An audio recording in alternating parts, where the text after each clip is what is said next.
Les acteurs politiques semblent trouver un accord sur les principaux points de discorde sous la médiation du facilitateur international Saïd Kinis. Mouvance et opposition ont rapproché leurs positions. Ils iront ensemble aux élections avec l'opérateur Waymark Sabari Technologies. Sous certaines conditions, et les Guinéens de l'étranger participeront aux élections avec le fichier de 2010. Il reste du côté de la CENI de permettre à l'opposition de participer aux élections avec la réouverture des cartes.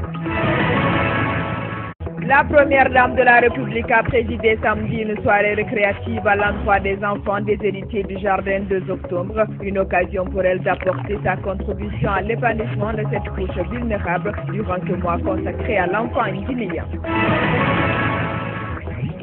Tâter du doigt les réalités auxquelles font face les enfants dans certains orphelinats de la capitale, c'est l'objectif d'une visite de terrain effectuée samedi par certains cadres du ministère des Affaires sociales, de la promotion féminine et de l'enfance, une visite qui s'inscrit dans le cadre de la poursuite des activités du mois de l'enfant célébré chaque mois de juin.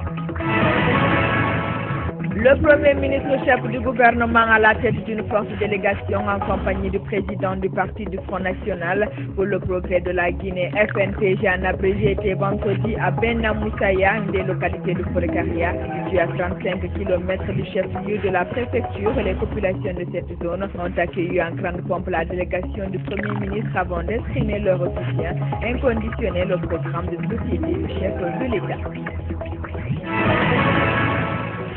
Le président de l'UPR, Union pour le progrès et le renouveau, a bouclé sa tournée dans le Fouta Djallon, dans la préfecture de Pitaba. Ousmane, ministre d'État chargé des travaux publics et des transports, a sillonné les sous-préfectures et districts de cette préfecture de la Moyenne-Guinée. Objectif, sensibiliser les populations à la base à s'impliquer davantage dans le processus de paix et de réconciliation nationale. Le leader de l'UFR, Union des forces républicaines, était face à ses militants et sympathisants samedi dernier au siège du parti à Matam. Il s'agissait pour Sidya Touré d'expliquer à ces derniers les rumeurs qui font état de sa non-participation à la dernière marche organisée par l'opposition républicaine et révolution du dialogue politique en cours.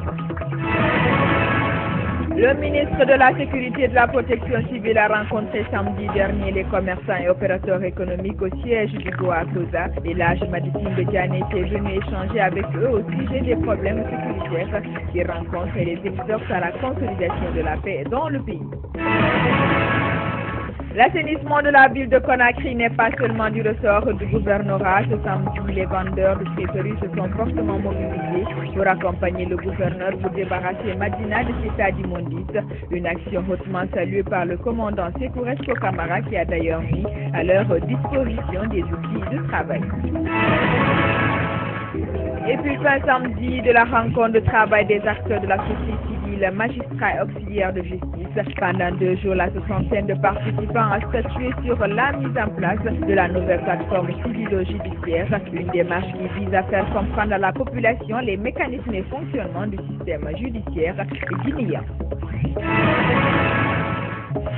Une équipe de la SEG et des techniciens japonais était samedi sur le site du tuyau central de Kisoto. Une visite pour examiner ce tuyau qui avait récemment cédé et causé des dégâts matériels et une perte en vie humaine. Un examen qui va permettre à la délégation japonaise de détecter les causes fréquentes de la défectuosité du tuyau.